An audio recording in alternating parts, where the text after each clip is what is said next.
एक नए चैप्टर का आगाज करते हैं जिसका नाम बहुत अच्छे से आपने सुना होगा, इलेक्ट्रोमैग्नेटिक इंडक्शन। अभी तक जो पूरा जर्नी था, सबसे पहले हमने इलेक्ट्रोस्टैटिक फील्ड पढ़ा, फिर हमने इलेक्ट्रोस्टैटिक पोटेंशियल पढ़ा, फिर करंट पढ़ा, फिर आपने मैग्नेटिज्म पढ़ा। इलेक्ट्रोमैग्नेटिक इंडक्शन एक्चुअली सबका समअप है। Electric field and magnetic field के रिलेशन को समझाने की कोशिश करता है। बहुत पुरानी कहानी है। एक स्लम में जन्मा हुआ बच्चा, कहानी नहीं सुना सकते, टाइम बहुत कम है, जिसका नाम था फैराडे, जो कि बुक बाइंडिंग के शॉप में काम करते थे। सर हेम्पी डम्पी बहुत बड़े साइंटिस्ट थे जिनके लैब में जाके वो काम करने लगे, है ना, फैराडे नाम के साइंटिस्ट। तो ऐसे लैब में लैब असिस्टेंट का काम कर रहे थे फैराडे। अचानक से उन्होंने एक लूप को, अरे क्या हो गया भाई, हाँ, अचानक से उन्होंने एक लूप को मैग्नेटिक फील्ड से बाहर फेंका, तो उसमें उनको एक स्पार्क दिखाई दिया। अब बहुत जोरदार तरीके से मैं आपको समझाता हूं, समझना है, यहां पे तैयार हो जाओ। हाँ, कुर्सी की पेटी बांध लो एकदम जोरदार तरीके से। देखो, एक फैराडे नाम के साइंटिस्ट नहीं थे, साइंटिस्ट कहना गलत होगा, वो एक लैब असिस्टेंट थे। फैराडे नाम के लैब असिस्टेंट थे। इस मैग्नेटिक फील्ड में कॉइल रखा हुआ था, अचानक से उसको बाहर फेंका। जैसे ही कॉइल को बाहर फेंका तो इसमें करंट फ्लो कर गया। लेकिन अभी अभी हमने पढ़ा था कि किसी भी सर्किट में करंट फ्लो कराने के लिए पोटेंशियल डिफरेंस चाहिए, बैटरी चाहिए, तो बिना बैटरी का करंट फ्लो कर गया। तो अचानक से वो बहुत सरप्राइज हो गए कि अरे करंट कैसे फ्लो कर गया बिना बैटरी का। ये एक चमत्कार से कम नहीं था। तो फैराडे ने सोचा कि अरे यार, ये तो गजब चीज है कि बिना बैटरी का ही करंट फ्लो कर रहा है। तो उन्होंने क्या किया कि कॉइल को मैग्नेटिक फील्ड में रख दिया रेस्ट में, और इंतजार करने लगे कि कभी ना कभी इसमें करंट फ्लो हुआ हो। लेकिन कोई भी करंट यहां से फ्लो नहीं हुआ, कोई भी करंट फ्लो नहीं हुआ। थोड़ा हैंग कर रहा है, सॉरी। कोई भी करंट यहां पे फ्लो नहीं हुआ। बहुत लंबे समय तक कॉइल को मैग्नेटिक फील्ड में रख दिया और इंतजार करते रहे कि कभी ना कभी इसमें करंट फ्लो कर जाए, क्योंकि उनको लगा था कि कॉइल मैग्नेटिक फील्ड में होता है तो करंट फ्लो कर जाता है शायद, लेकिन हुआ नहीं। ध्यान से सुनना। फिर उन्होंने थोड़ा सोचा कि काम करते हैं, कॉइल को जब हम मैग्नेटिक फील्ड में इधर उधर घुमाते हैं ना, तो करंट फ्लो करेगा। तो एक कॉइल लिया, उसको v वेलोसिटी से मैग्नेटिक फील्ड में घुमाया, तो भी इसमें करंट फ्लो नहीं किया। ट्रांसलेट किया। फिर उन्होंने सोचा एक काम करते हैं, हम कॉइल को रोटेट करते हैं। तो सेंटर से, ये एक्सिस ऑफ रोटेशन से, इस कॉइल को ओमेगा एंगुलर स्पीड से घुमाया, तो भी करंट नहीं फ्लो किया। तो बड़े उदास हो गए फैराडे, और उन्होंने सोचा कि यार करंट तो फ्लो ही नहीं कर रहा, हमने रेस्ट में रखा, हमने ट्रांसलेट कराया, हमने कांस्टेंट मैग्नेटिक फील्ड में इसको रोटेट करा, तो भी करंट फ्लो नहीं किया।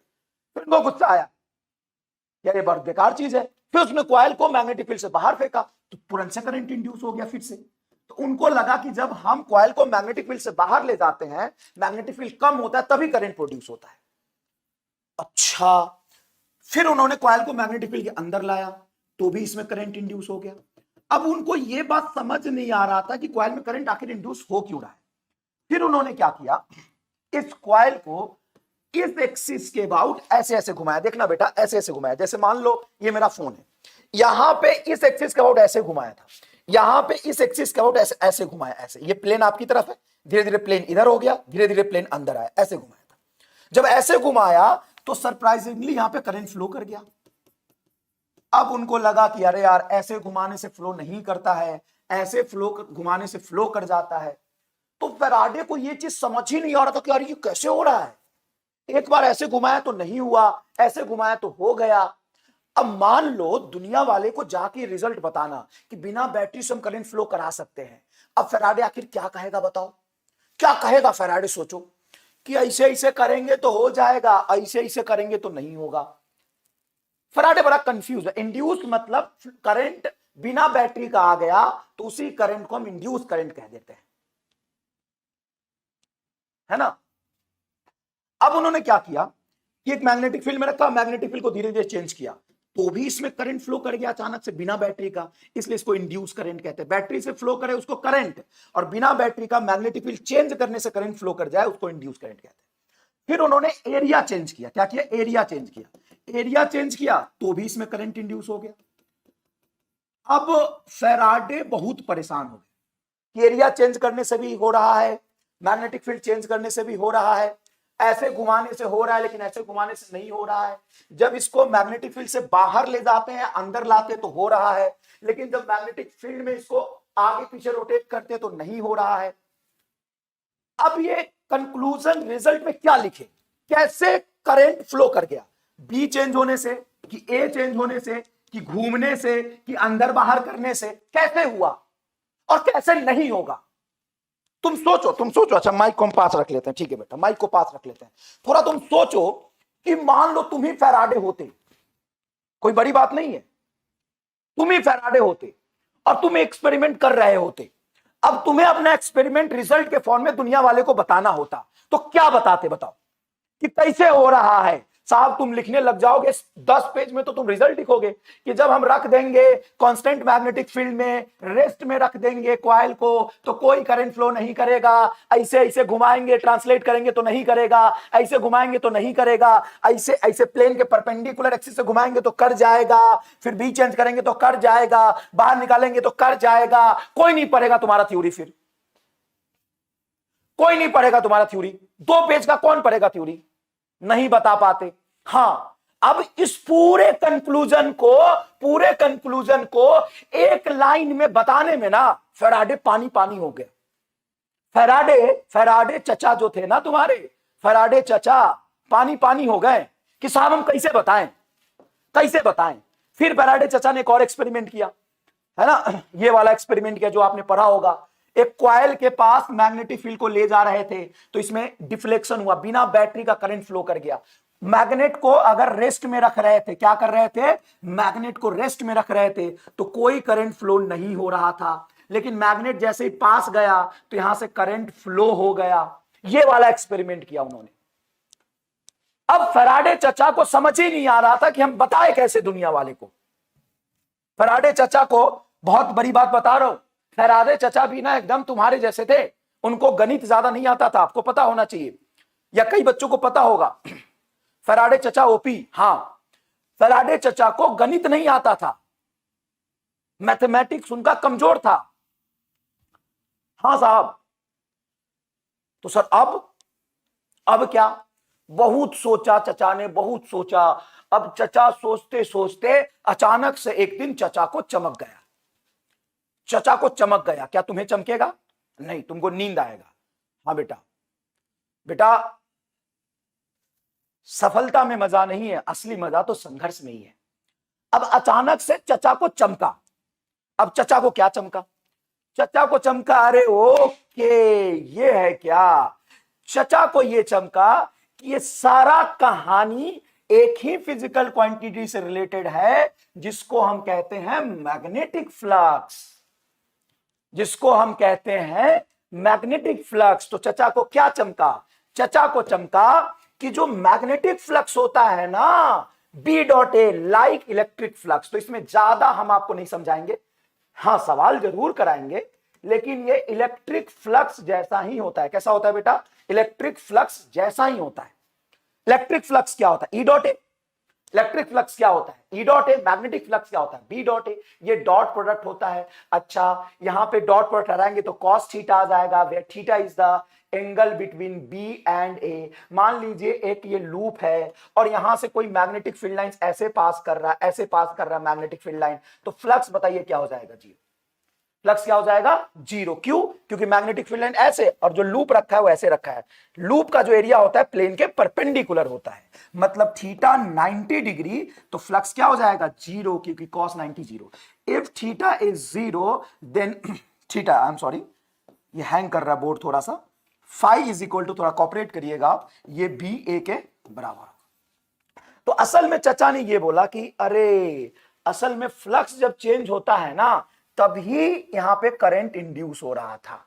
अब इस चीज को थोड़ा सा समझने की कोशिश करिएगा। यहां से देखिए बेटा, यहां से फ्लक्स बराबर क्या होता है? B A cos theta. Dotted magnetic field मतलब बाहर की तरफ मैग्नेटिक फील्ड।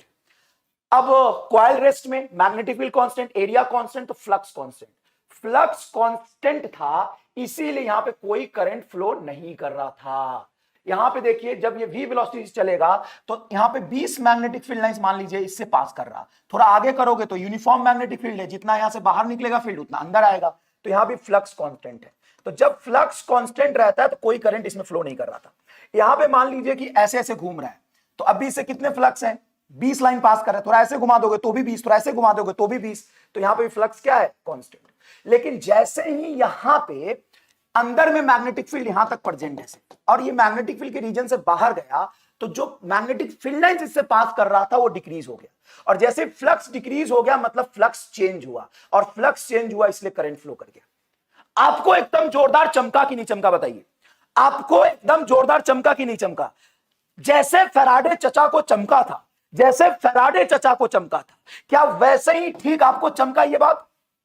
अब चेंज का मतलब ये नहीं है कि कम हो, चेंज का मतलब तो ये भी हो सकता है बढ़ेगा। अब इस कॉइल को जब मैंने अंदर लाया, कॉइल को क्या किया, अंदर लाया, तो फ्लक्स बढ़ गया, मतलब फ्लक्स चेंज हुआ, और फ्लक्स चेंज हुआ तो करंट फ्लो कर गया। तो बताइए, जैसे फैराडे चचा को चमका था ठीक वैसे ही चमका, जैसे फैराडे चचा को चमका था ठीक वैसे चमका। अब देखो जब ये ऐसे ऐसे घूमेगा तो इसमें 20 निकल रहा था, है ना, इसके एरिया से, प्लेन से 20 निकल रहा था। तुम ऐसे कर दोगे मैग्नेटिक फील्ड इधर है, तुम ऐसे कर दोगे फ्लक्स जीरो हो जाएगा, फिर ऐसे करोगे तो फिर घुस के निकलेगा, फिर ऐसे कर दोगे फिर जीरो हो जाएगा। मतलब लगातार यहां पे फाई क्या हो रहा है, चेंज हो रहा है। फाई चेंज हो रहा है तो करंट फ्लो करेगा, करंट फ्लो करेगा। अब देखो यहां पे अगर इसका किसी तरीके से एरिया कम कर दो, अभी 20 लाइन पास कर, एरिया कम कर दोगे, क्या कर दोगे, एरिया कम कर दोगे, तो फाई चेंज होगा, फाई चेंज होगा, और फाई चेंज होगा तो करंट बहेगा। यहां पे बी चेंज कर रहे हो, मान लो कि बी को तुम बढ़ा रहे हो, पहले 20 लाइन पास कर रहा है, अब तुम बी बढ़ा दिए तो 40 लाइन पास कर रहा है, तो फिर फाई चेंज कर गया, फाई क्या हो गया, चेंज कर गया। तो पहला बेसिक कंसेप्ट इस पूरे चैप्टर का यही है, पूरा बेसिक कंसेप्ट पूरे चैप्टर का यही है कि फ्लक्स अगर कांस्टेंट है तो करंट फ्लो नहीं करेगा, फ्लक्स चेंज हो रहा है तो करंट फ्लो करेगा। अभी अभी आपको नीतीश सर ने जोरदार पढ़ाया है कि मैग्नेट से मैग्नेटिक फील्ड लाइन निकलता है, मैग्नेट से मैग्नेटिक फील्ड लाइन निकलता है, और ये वाला जो मैग्नेटिक फील्ड लाइंस होता है कैसा होता है सर, मैग्नेटिक फील्ड लाइंस होता है, मैग्नेटिक फील्ड लाइंस होता है नॉन यूनिफॉर्म। अगर मैग्नेट को रेस्ट में रखो तो फ्लक्स कांस्टेंट, तो करंट फ्लो नहीं करेगा। मैग्नेट को पास ले जाओगे तो फ्लक्स बढ़ेगा तो करंट फ्लो करेगा।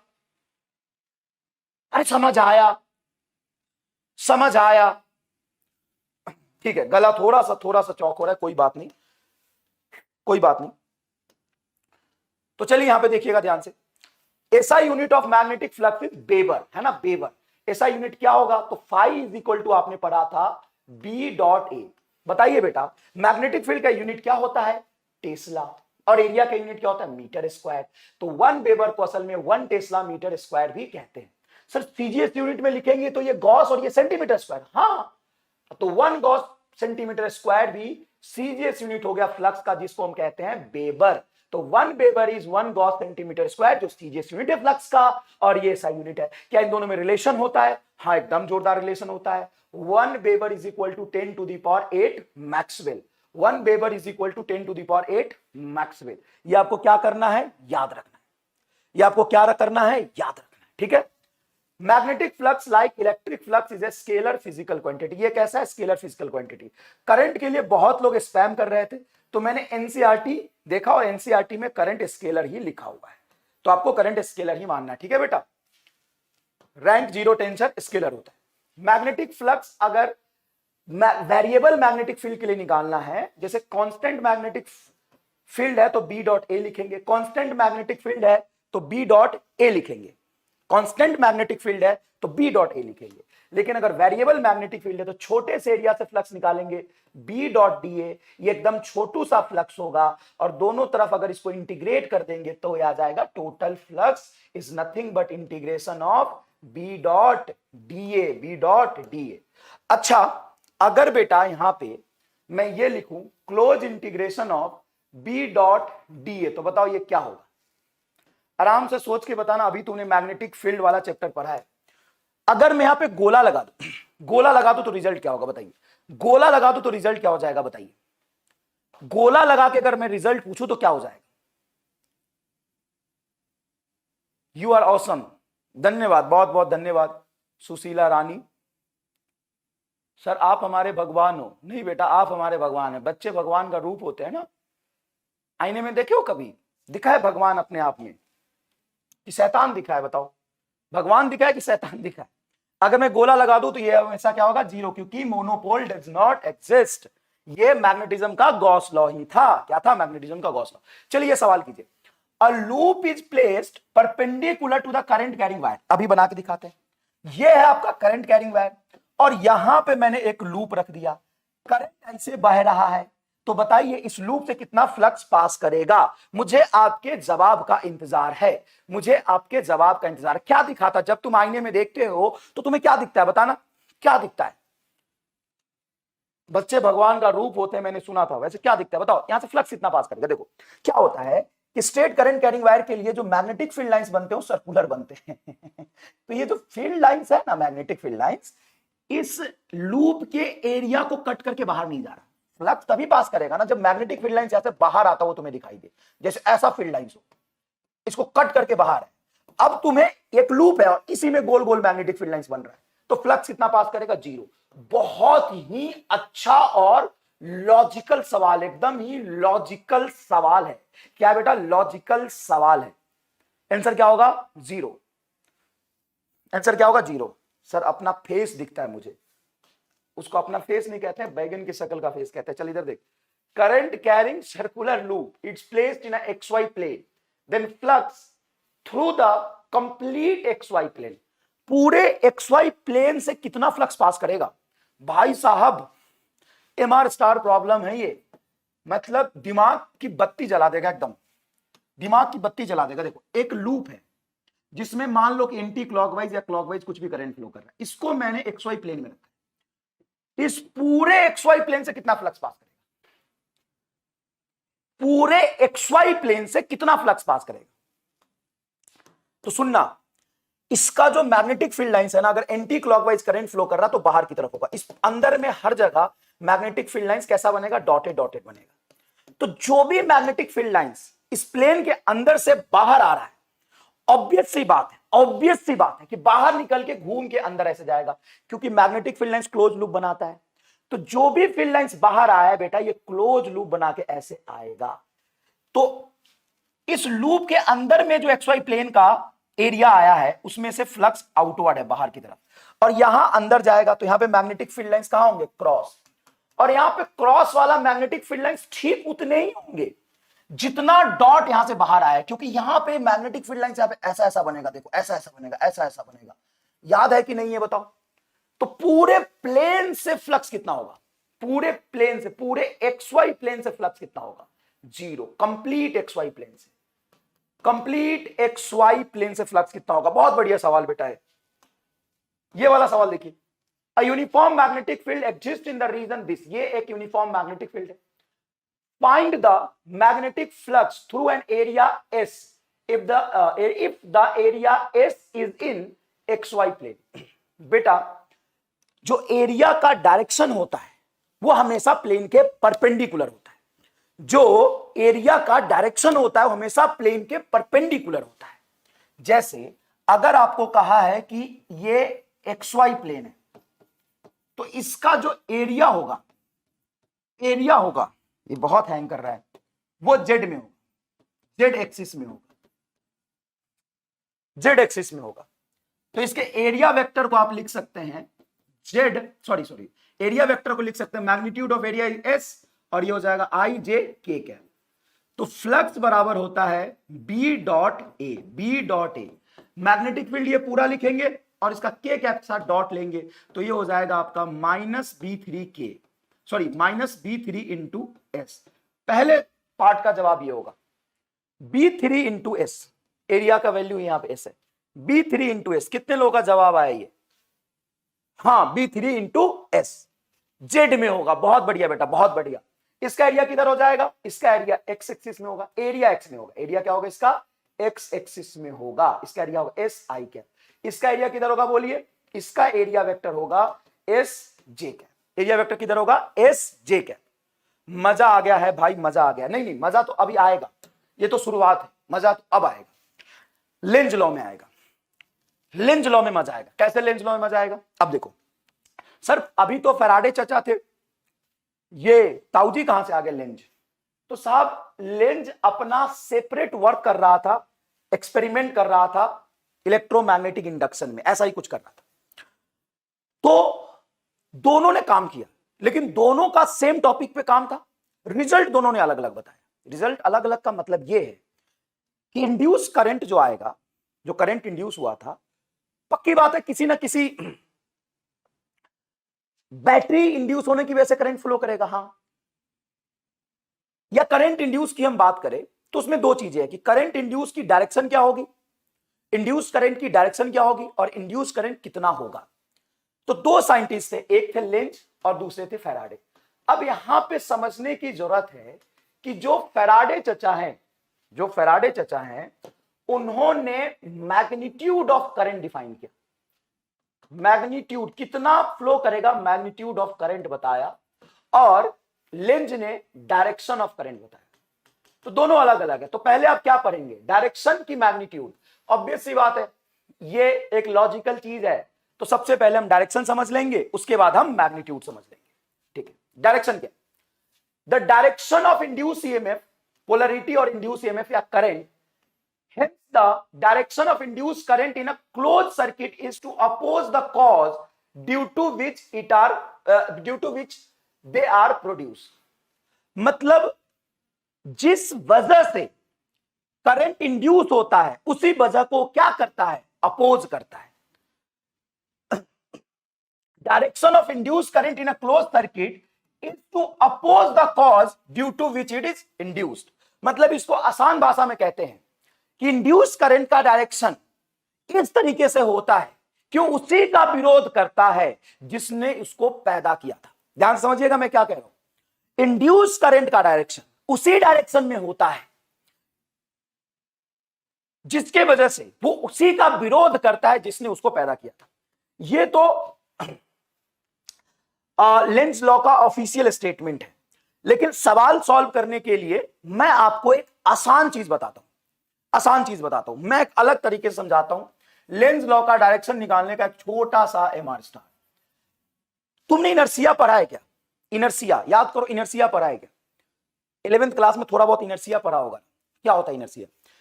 बॉडी की इनहेरेंट प्रॉपर्टी होती है। जब भी हम इनर्सिया को ब्रेक करना चाहते हैं तो बॉडी क्या करती है बताओ, बस इतना बता दो। जब भी किसी बॉडी का हम इनर्सिया ब्रेक करना चाहते हैं तो बॉडी क्या करती है, बस इतना बता दो। मैं तुम्हें डायरेक्शन निकालने का बहुत जोरदार तरीका बताऊंगा, तू बस इतना बता दे इनर्सिया क्या होता है, बता। जब भी हम किसी बॉडी के इनर्सिया को ब्रेक करते हैं, मतलब जिस भी स्टेट में होता है उसको हम चेंज करना चाहते हैं, तो बॉडी क्या करती है, उस चेंज को अपोज करती है। उसी तरीके से बेटा समझना, क्वाइल हमेशा फ्लक्स की इनर्सिया में होता है,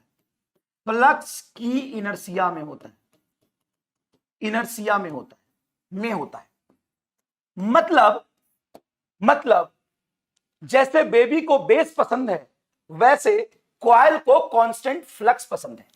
बेबी को बेस पसंद है और क्वाइल को कांस्टेंट फ्लक्स पसंद है। क्या बेटा, जल्दी जल्दी बता दो।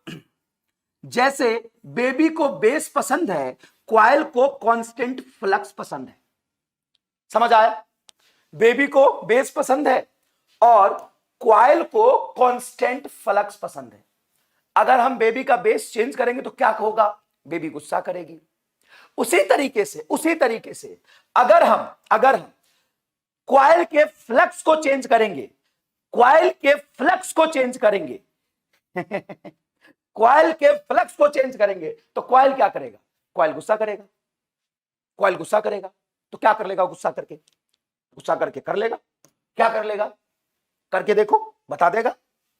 तो क्या कर लेगा, बहुत कुछ कर लेगा। अरे क्या कर लेगा, बहुत कुछ कर लेगा। जैसे ही तुम मान लो कि डॉट की वजह से फ्लक्स बढ़ाओगे, है ना, ये जो फ्लक्स है किस वजह से बढ़ रहा है, डॉट की वजह से बढ़ रहा है, तुरंत ही ऐसा करंट प्रोड्यूस करेगा जिसके वजह से क्रॉस मैग्नेटिक फील्ड इंड्यूस्ड हो जाए।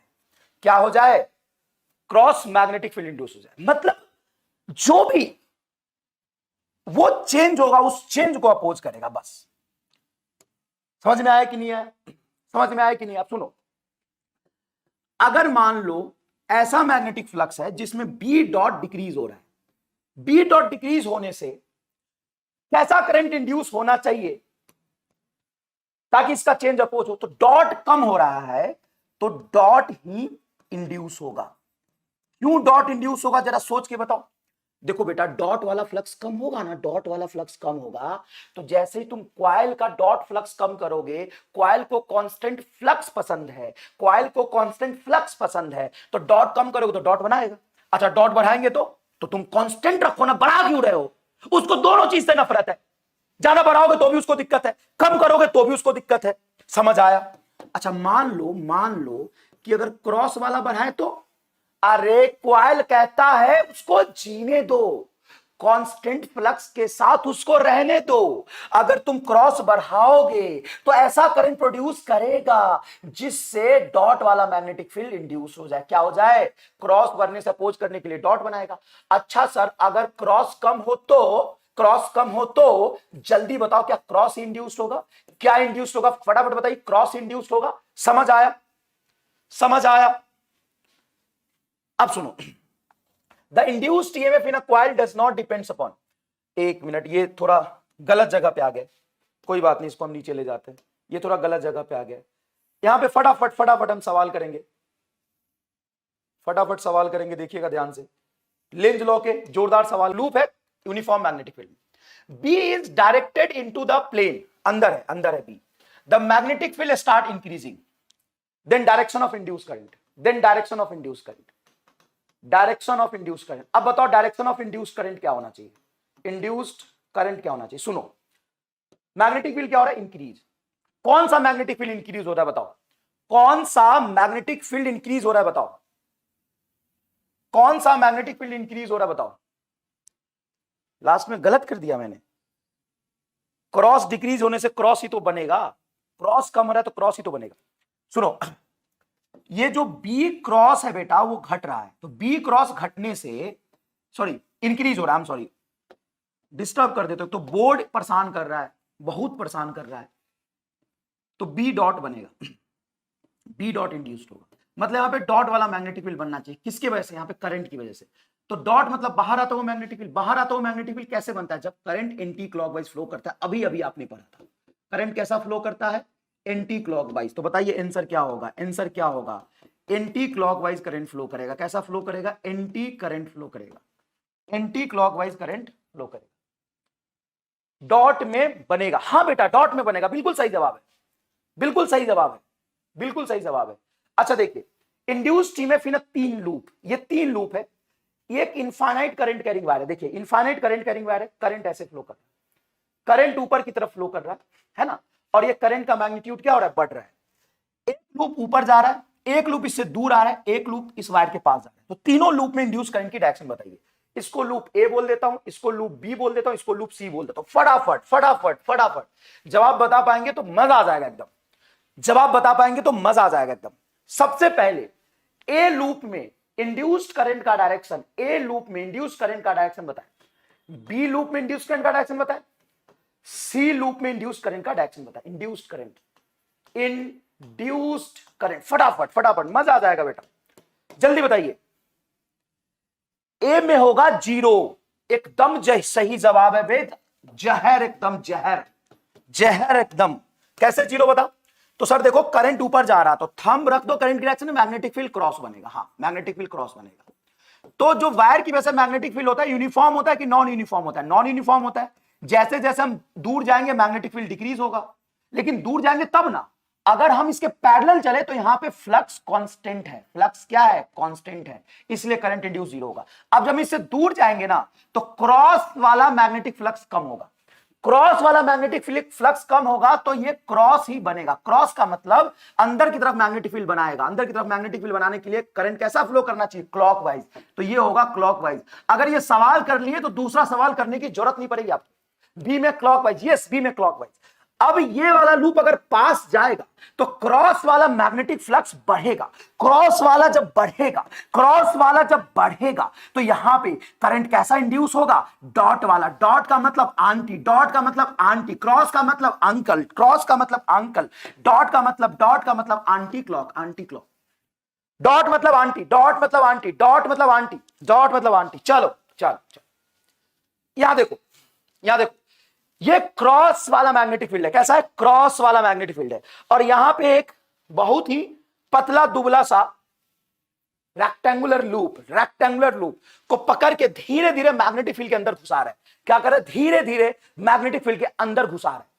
तो जब ये अंदर जाएगा, जब ये अंदर चल रहा होगा, जब ये बाहर निकल रहा होगा, तीन सिचुएशन बनेंगे। जब ये अंदर जाएगा, जब ये अंदर घुसेगा, जब ये अंदर रहेगा, जब ये बाहर निकलेगा। तो इस तीनों ही केस में इंड्यूस करंट का डायरेक्शन बताया। मैं बताऊंगा बी में, बी स्टेट में इंड्यूस करंट होगा 0। ए में तुम बताओगे, सी में तुम बताओगे, ए में मैं बताऊंगा। चल चल बताओ, आंटी किसमें आएगी? आंटी आंटी आंटी किसमें आएगी? आंटी किसमें आएगी? आंटी किसमें आएगी?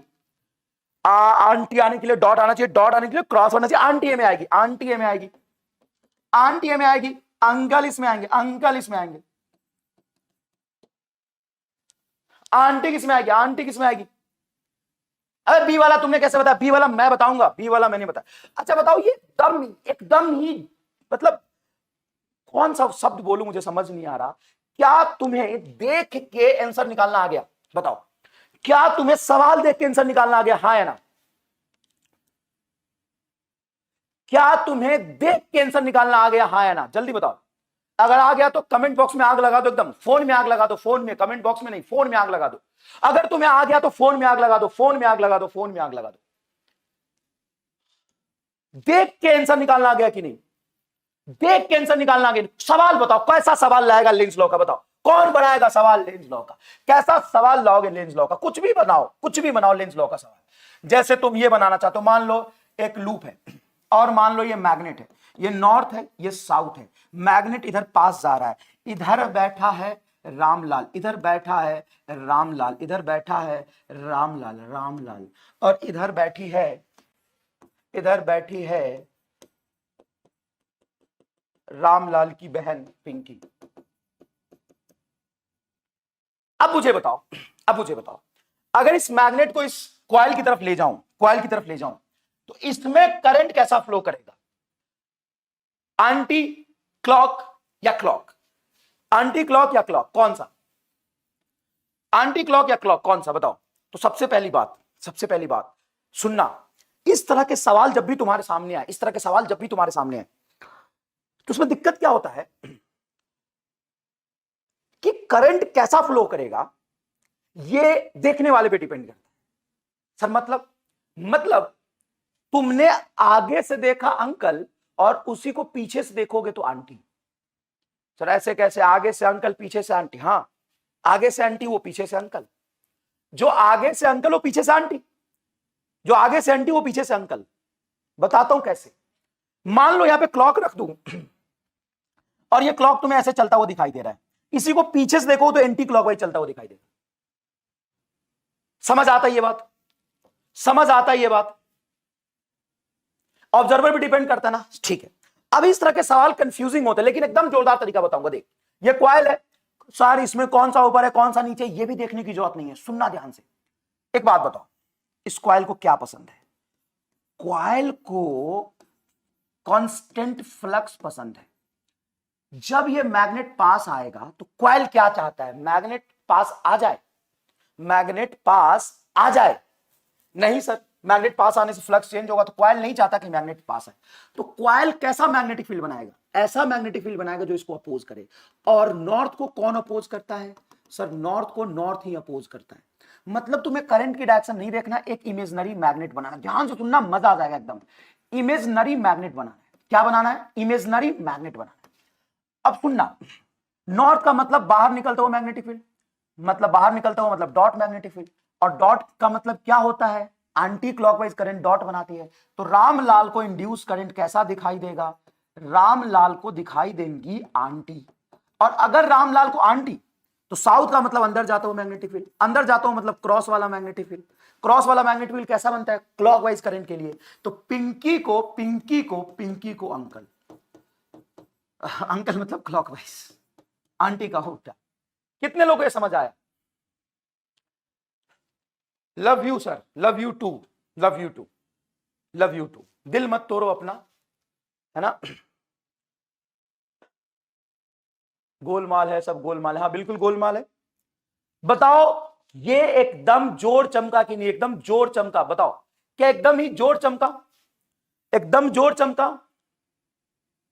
हाँ, रामलाल को आंटी मिल गई और पिंकी को अंकल मिल गए। बहुत बढ़िया, बहुत बढ़िया बेटा, बहुत बढ़िया, बहुत बढ़िया। चलिए चलिए चलिए, अब ये देखिए, मान लीजिए कि एक क्वाइल है ना, ये सवाल आपने किया भी होगा, बहुत अच्छे से किया होगा। एक क्वाइल और इस क्वाइल के ऊपर से मैंने मैग्नेट को रिलीज कर दिया नॉर्थ और साउथ। जब ये मैग्नेट मान लीजिए ए एक्सीलरेशन से नीचे गिर रहा है ना, एक्सीलरेशन ऑफ मैग्नेट ए है, एक्सीलरेशन ऑफ मैग्नेट है, तो बताइए कौन सा ऑप्शन सही होगा? ए बराबर जी, बी ऑप्शन में a is greater than g, and C option में a is less than g. कौन सा सही होगा बताइए? कौन सा ऑप्शन सही होगा? ये आपने किया भी होगा, ये आपने किया भी होगा। बताइए कौन सा ऑप्शन सही होगा? जल्दी बताइए, जल्दी बताइए रामलाल, जल्दी बताइए। हाँ, ये है एक सुंदर सवाल। क्या होगा बताइए? आंसर बताइए, आंसर बताइए, जल्दी बताइए, जल्दी बताइए, आंसर बताइए, आंसर बताइए, आंसर बताइए, आंसर बताइए, आंसर बताइए। अच्छा सी, अच्छा सी, आंसर होगा ए। किसने बोला था कि कंडक्टिंग लूप है? असल में ये नॉन कंडक्टिंग लूप है, ये लकड़ी का बना, चल नॉन कंडक्टिंग लूप है, लकड़ी का बना, लकड़ी का, लकड़ी का।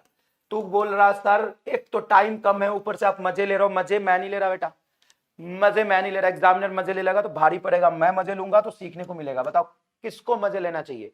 मुझे लेना चाहिए, एग्जामिनर को लेना चाहिए? मैं ले लेता हूं मजे। तो जब तक मैंने यहां पे कंडक्टिंग नहीं लिखा तो तूने मान कैसे लिया कि कंडक्टिंग लूप ही होगा? नॉन कंडक्टिंग है, चल नॉन कंडक्टिंग है, चल। तो सर नॉन कंडक्टिंग है तो इसमें बहेगा ही नहीं। अब बहेगा नहीं तो करंट होगा नहीं, तो फील्ड आएगा नहीं, फील्ड आएगा नहीं तो अपोज करेगा नहीं।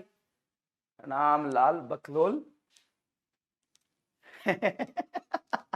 मजे आ रहे एकदम, मजे आ रहे एकदम। आंसर क्या होगा? ए। तो इस सवाल से तुम्हें क्या सीखने को मिला? हालांकि तुम्हें आता पहले भी था लेंज लॉ। क्या सीखने को मिला? कि सवाल ध्यान से पढ़ेंगे पहले, सवाल ध्यान से पढ़ेंगे पहले। आप मजे ले लो, हाँ तो मैं ही मजे ले रहा हूं ना। देख सवाल ध्यान से पढ़ेंगे पहले। मान लो लकड़ी बोल दे, नॉन मेटालिक या नॉन कंडक्टिंग लूप बोल दे, तो ध्यान से देख लीजिएगा, ठीक है बेटा, ध्यान से देख लीजिएगा। चलिए चलिए चलिए, चलिए दूसरा सवाल, दूसरा सवाल देखिएगा। दूसरा सवाल, मान लीजिए क्या भाई मैग्नेट है नॉर्थ और साउथ, ये एक रख दिया मैंने क्वाइल और इसको यहां से रिलीज कर दिया। इसको क्या कर दिया? रिलीज कर दिया। एक्सीलरेशन ऑफ मैग्नेट पूछा है, एक्सीलरेशन ऑफ मैग्नेट। अब बताइए ऑप्शन क्या होगा? अब ध्यान से बताइए, ध्यान से बताइए। ए बराबर g, option 2 a is greater than 2 g and a is less than g. बताइए ये कंडक्टिंग लूप है, कंडक्टिंग लूप है। अब क्या होगा बताइए? कंडक्टिंग लूप है, अब क्या होगा बताइए?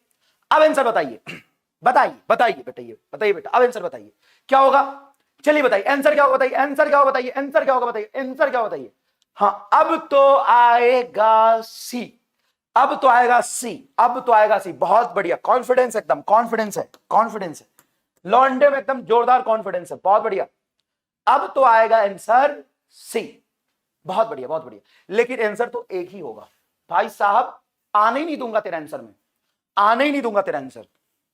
सर अब काहे नहीं आने दे रहे हो बेटा? यहां पे कंडक्टिंग लूप तो है but there is a slide broken loop है, ब्रोकन लूप। देखो यहां पे टूटा हुआ है, यहां पे दिखना चाहिए था तुम्हें, देखो टूटा हुआ है, broken conducting loop, slide broken, हल्का टूटा हुआ है। और ऐसा सवाल में मेंशन कर देते हैं, ऐसा सवाल में मेंशन कर देते हैं, अगर टूटा हुआ है, टूटा हुआ है कंडक्टिंग लेकिन हल्का सा यहां पे टूटा हुआ है, तो ये ओपन लूप हो जाएगा, और ओपन लूप हो जाएगा तो यहां पे करंट फ्लो नहीं कर पाएगा, यहां पे इंड्यूस करंट जीरो ही होगा।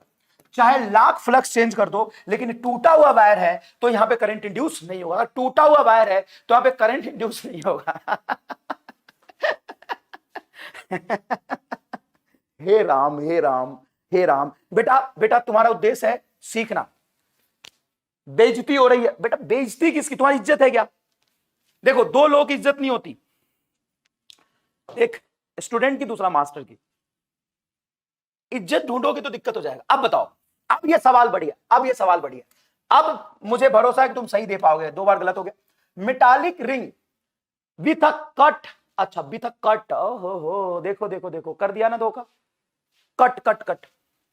देखो देखो ना, metallic ring with a cut is held horizontally and a magnet is allowed to fall. metallic ring with a cut, बताओ क्या होगा आंसर? फर्स्ट इक्वल टू जी। अगर विदाउट कट होता, मेटालिक रिंग विदाउट कट, तो आंसर होता less than जी, जो कि आप पहले से जानते, जो कि आप पहले से जानते। यहां बताओ, एक बार मैग्नेट यहां से रिलीज किया और ये है रामलाल का आंख। रामलाल अंकल देखेगा कि आंटी? जल्दी बताओ, रामलाल क्या देखेगा? तो सुनना कैसे देंगे जवाब। ये नॉर्थ पास जा रहा, तो यहां पे ऐसा इंड्यूस्ड मैग्नेट बनेगा जो ऊपर नॉर्थ होना चाहिए, तभी नॉर्थ को रिपेल करेगा। नॉर्थ का मतलब होता है आंटी, मतलब रामलाल को आंटी क्लॉक करंट दिखेगा। आंसर आ गया, सवाल पढ़ने से पहले आंसर आ गया, सवाल पढ़ने से पहले आंसर आ गया। अरे बहुत ही जोरदार, बहुत ही जोरदार, एकदम ही जोरदार। अब है तुम्हारा फैराडे चचा। अब फैराडे चचा ने मैग्नीट्यूड ऑफ ईएमएफ बताया था। फैराडे चचा ने क्या बताया था? मैग्नीट्यूड ऑफ ईएमएफ बताया था। फैराडे चचा कहते हैं कि जो मैग्नीट्यूड ऑफ इंड्यूस ईएमएफ होगा, मतलब करंट नहीं बताया था क्या चचा ने? नहीं, चचा ने करंट बताया कि ईएमएफ बताया? जल्दी बताइए। चचा ने करंट बताया था कि ईएमएफ बताया था?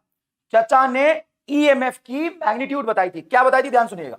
चचा कहते हैं कि मान लो एक लूप है जिसका रेसिस्टेंस आर, ये रेसिस्टेंस ऑफ लूप हो गया है ना, कुछ ना किसी वायर का बना होगा लूप, तो रेसिस्टेंस होगा, रेसिस्टेंस ऑफ लूप हो गया, आर रेडियस का रेजिस्टेंस ऑफ लूप हो गया। यहां पे मैग्नेटिक फील्ड बाहर की तरफ, मैग्नेटिक फील्ड बाहर की तरफ है, डॉट वाला वेरिएबल।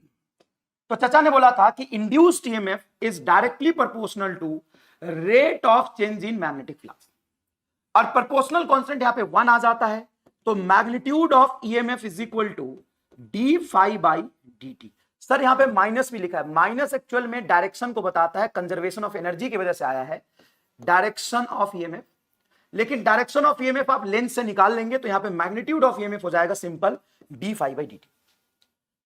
तो जो मैग्नीट्यूड ऑफ ईएमएफ है, मैग्नीट्यूड ऑफ ईएमएफ है, सारे साइंटिस्ट हमारे रिश्तेदार है।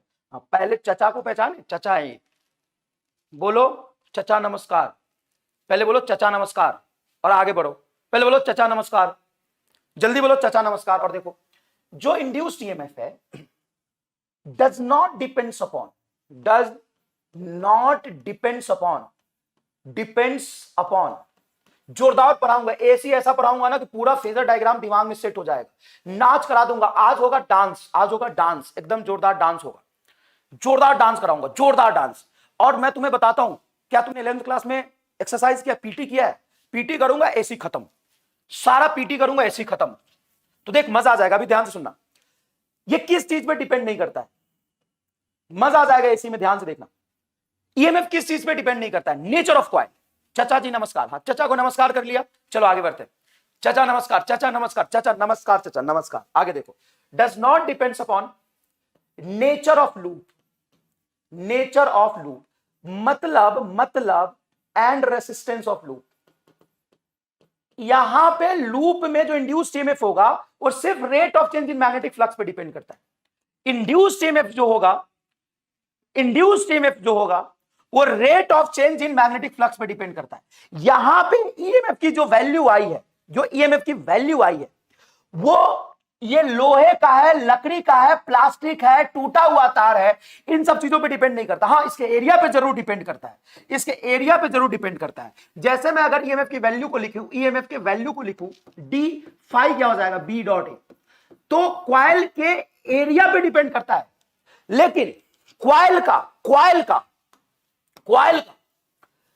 रेसिस्टेंस कितना है, लोहे का है कि लकड़ी का है, इन सब चीजों पे डिपेंड नहीं करता है। तो एकदम जोरदार। क्या तुम्हारे गांव में कवारी वाला आता है? कवारी वाला कैसे चिल्लाता है बताओ? कवारी वाला कैसे बोलता है? लोहा हो लकड़ी हो, कैसे बोलता है? बोल बोल बोल। लोहा हो लकड़ी हो, लकड़ी हो लकड़ी हो, टूटा हुआ तार हो, टूटा हुआ तार हो, तार हो सब में ईएमएफ इंड्यूस्ड होगा, सब में ईएमएफ इंड्यूस कराएगा। फैराडे कहता है देख रामलाल देख, लोहा हो, लकड़ी हो, टूटा हुआ तार हो, सब में ईएमएफ इंड्यूस्ड होगा, सब में ईएमएफ इंड्यूस्ड होगा, सब में ईएमएफ इंड्यूस्ड होगा, सब में ईएमएफ इंड्यूस्ड होगा। करंट सिर्फ कंडक्टिंग क्लोज लूप में ही बहेगा, करंट सिर्फ कंडक्टिंग क्लोज लूप में ही बहेगा, क्योंकि इंड्यूस्ड ईएमएफ के फॉर्मूले में कहीं रेजिस्टेंस नहीं आया, कहीं कंडक्टर की चर्चा नहीं हुई है, कहीं चर्चा नहीं हुई है कि नॉन कंडक्टर में करंट फ्लो नहीं कर सकता, नहीं कर सकता, कहीं भी ऐसा चर्चा नहीं हुआ। लोहा हो, लकड़ी हो, टूटा हुआ तार हो, सब में ईएमएफ इंड्यूस करा देगा रे तेरा चचा सब में इंड्यूस करा देगा ईएमएफ। चचा फैराडे चचा क्या कहता है? फैराडे चचा कहता है लोहा हो, लकड़ी हो, टूटा हुआ तार हो, सब में इंड्यूस करा देगा, सब में इंड्यूस्ड ईएमएफ इंड्यूस्ड करा देगा तेरा चचा, करा देगा तेरा चचा, सब में इंड्यूस्ड ईएमएफ करा देगा तेरा चचा। जल्दी बता फैराडे क्या कहता है, बता फैराडे क्या कहता है, फैराडे क्या कहता है, बोलो फैराडे क्या कहता है, फैराडे क्या कहता है, फैराडे चचा क्या कहते हैं? फैराडे चचा कहते हैं लोहा हो, लकड़ी हो, टूटा हुआ तार हो, सब में ईएमएफ इंड्यूस करा देगा, सब में इंड्यूस ईएमएफ करा देगा रे तेरा चचा, सब में इंड्यूस ईएमएफ करा देगा रे तेरा चचा, सब में इंड्यूस ईएमएफ करा देगा रे तेरा चचा। तो इसको याद रखना है, किसको याद रखेंगे जल्दी बताइए, किसको याद रखेंगे जल्दी बताइए? लोहा हो, लकड़ी हो, टूटा हुआ तार हो, सब में ईएमएफ इंड्यूस करा देगा रे तेरा चचा। तो ईएमएफ कितना इंड्यूस होगा ना, ये कॉइल के रेजिस्टेंस पे तो डिपेंड करता नहीं है, कॉइल के रेजिस्टेंस पे डिपेंड करता नहीं है, समझ में आया कि नहीं है? कॉइल के रेजिस्टेंस पे डिपेंड करता नहीं है, कंडक्टिंग नॉन कंडक्टिंग में डिपेंड करता नहीं है, समझ में आया कि नहीं है? लेकिन कैसे? अरे ऐसे कहता, कैसे? अरे चचा को बोल रहा है कैसे, शर्म नहीं आई? ये D magnetic field into coil का एरिया इंटू dt, ये रहा ऐसे। भाई साहब चचा से पूछ रहा है कैसे, चचा से पूछ रहा है कैसे? चल निकल तू, कितना बढ़िया चचा ने लॉ दिया। जल्दी बताओ, the induced EMF of coil does not depends upon the number of turns in the coil, नहीं नंबर ऑफ टर्न्स पे डिपेंड करेगा। जैसे मान लो यहाँ पे n नंबर ऑफ टर्न्स है, तो बेटा और ये मैग्नेटिक फील्ड है B, तो यहाँ पे फ्लक्स कैसे लिखोगे? फ्लक्स होगा B कॉइल का area A into number of loop N, तो ईएमएफ हो जाएगा बेटा d बाई dt, फाइव की जगह रखोगे BAN divided by dt। The rate of change of magnetic flux depend करेगा, टाइम ऑफ रोटेशन डिपेंड करेगा, रेसिस्टेंस ऑफ द सर्किट पे डिपेंड नहीं करेगा। तो आंसर हो जाएगा तेरा 4, आंसर हो जाएगा तेरा 4। देख कितना बढ़िया समझ आया। सर अब करंट कितना फ्लो करेगा? करंट इज सिंपल है, करंट बराबर होता है ईएमएफ बटा रेसिस्टेंस, ईएमएफ बेटा rate of change in flux को R से डिवाइड कर दो, यही तो होता है ईएमएफ बटा रेसिस्टेंस, करंट आ जाएगा। अच्छा अगर तुमसे बोले टोटल चार्ज कितना फ्लो कर रहा है, तो टोटल चार्ज को लिख सकते हो, आई को लिख सकते हो delta Q by delta T is equal to D five by R into delta T. तो डेल्टा टी से डेल्टा टी कैंसिल हो जाएगा। या अगर एक किसी इंस्टेंटेनियस करंट की बात की आपने, अरे यार ये बहुत परेशान कर रहा है बोर्ड, अब हैंग कर रहा है, कोई बात नहीं, यहां पे लिख सकते हो तुम डी क्यू बटा D T is equal to D five बटा आर इंटू डी टी, है ना। करंट को D Q by D T लिखोगे, डी टी से डी टी कैंसिल हो जाएगा। तो जो चार्ज फ्लो कर रहा होगा वो डी फाइव बटा आर पे डिपेंड करेगा, चेंज इन फ्लक्स बटा रेजिस्टेंस पे डिपेंड करेगा। तो जो चार्ज है वो टाइम ऑफ रोटेशन पे डिपेंड नहीं करता है, टाइम ऑफ रोटेशन पे डिपेंड नहीं करता है। चलिए सवाल करिए, conducting ring of radius R is placed perpendicular inside a time varying magnetic field, ये रहा। Alpha is the positive constant, induced EMF in the ring. ठीक है कितना आसान है, फ्लक्स लिख लीजिए। फ्लक्स क्या होता है sir? Magnetic field into area बटा मैग्नेटिक फील्ड हो गया B naught plus alpha t, और एरिया हो जाएगा रेडियस आर है तो pi r square, simple small r है पाई आर स्क्वायर, ये हो गया बेटा 5। अगर माइनस में आंसर है तो आप यूज करेंगे D five by D T with negative sign. अब 5 को रख दो यहाँ पे, तो मैग्नेटिक फील्ड टाइम के साथ चेंज हो रहा है, रेडियस तो कांस्टेंट है, तो ये हो जाएगा माइनस पाई आर स्क्वायर, और यहाँ पे टाइम के साथ डिफरेंशिएट करोगे, बी नॉट कांस्टेंट उसका डिफरेंस 0, ये बचेगा अल्फा बाहर कांस्टेंट है, D T by D T 1, तो ये सिर्फ अल्फा आ जाएगा। तो आंसर हो जाएगा आपका 2, आंसर हो जाएगा आपका 2। समझ आया? हाँ 2 इज अ करेक्ट आंसर। कौन सा चैप्टर चल रहा है ये बताओ। Magnetic flux through the circuit of resistance इतना ohm is changes from 20 weber to 40 weber in 5 millisecond. Charge passes through the circuit during this time. देखो बेटा, total charge passes through the circuit जो होता है ना, वो चेंज इन टोटल फ्लक्स बटा resistance पे डिपेंड करता है, उसको टाइम से कोई मतलब नहीं। तो फाइनली फ्लक्स 40 वेबर और इनिशियल 20 वेबर, तो ये हो जाएगा 40 weber minus 20 weber, 20 weber divided by resistance हो जाएगा 20, तो ये आ जाएगा सिंपल 1 कूलम। आंसर आएगा आपका फर्स्ट। क्या ये जोरदार चमका? आंसर आएगा आपका फर्स्ट, आंसर आएगा आपका फर्स्ट। क्या ये जोरदार तरीके से आपको चमका? क्या ये जोरदार तरीके से आपको चमका? आंसर आ जाएगा फर्स्ट। चलिए नेक्स्ट देखिएगा प्लीज, नेक्स्ट देखिएगा please. The magnetic flux through the circuit of resistance R changes by the amount delta phi in time delta T, then total quantity of electric charge Q that passes through the any point. बताइए, charge time पे depend नहीं करता, ये गलत, ये गलत, ये गलत, सब में टाइम है। आंसर 2। कितना आसान है यार, कितना आसान है भाई साहब, इतना आसान चैप्टर तो कोई हो ही नहीं सकता। Next is motional EMF. Motional EMF क्या होता है? देखिए, मान लीजिए इसको रेल प्रॉब्लम के नाम से भी जानते हैं। मोशनल ईएमएफ को हम लोग रेल प्रॉब्लम के नाम से भी जानते हैं, हालांकि सवाल और भी करेंगे हम लोग नेक्स्ट लेक्चर में। फटाफट देखिए मोशनल ईएमएफ। मान लीजिए कि एक रेल रख दिया हमने, ये कांस्टेंट फिक्स्ड है ना, ये फिक्स्ड है, और इसके अंदर constant magnetic field B cross pass कर रहा है। यहां पे एक रॉड ले लिया हमने ये, और इस रॉड को v वेलोसिटी से मूव करा दिया, तो यहां से पास करने वाला टोटल फ्लक्स कितना हो जाएगा? इसका लेंथ अगर l है और ये x है, तो टोटल फ्लक्स क्या हो जाएगा? टोटल फ्लक्स होगा मैग्नेटिक फील्ड b और एरिया हो जाएगा रेक्टेंगल का l into x, l into x.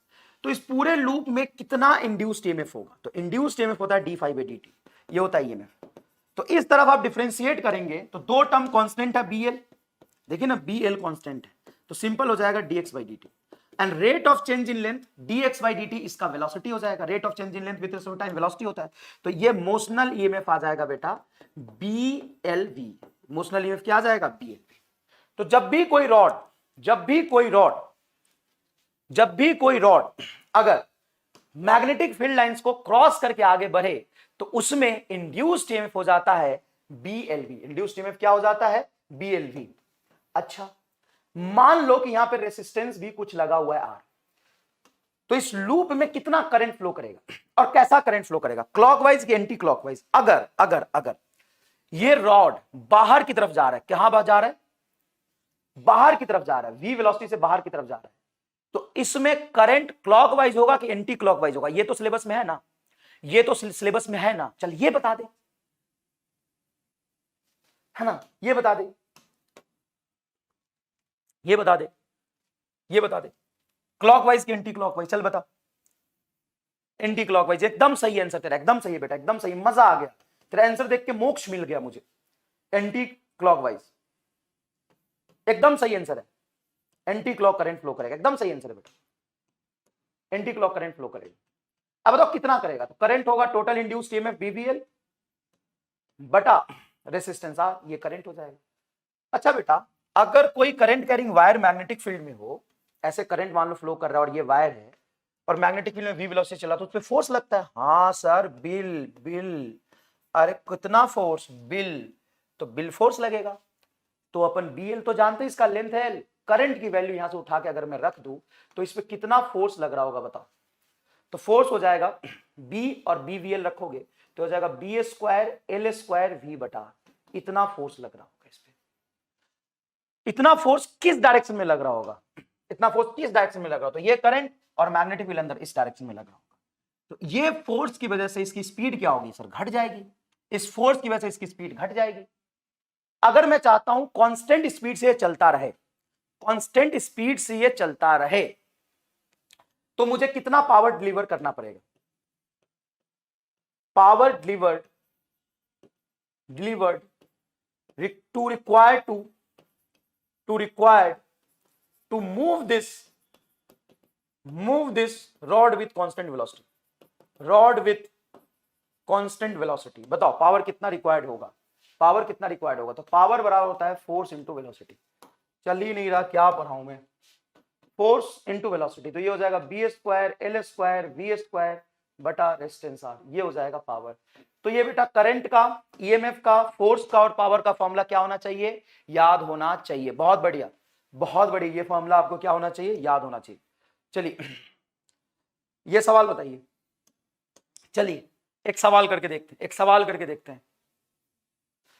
A conducting rod AB of length L projected on a frictionless surface PQRS with velocity V0 at any instant. The velocity of the rod after time t.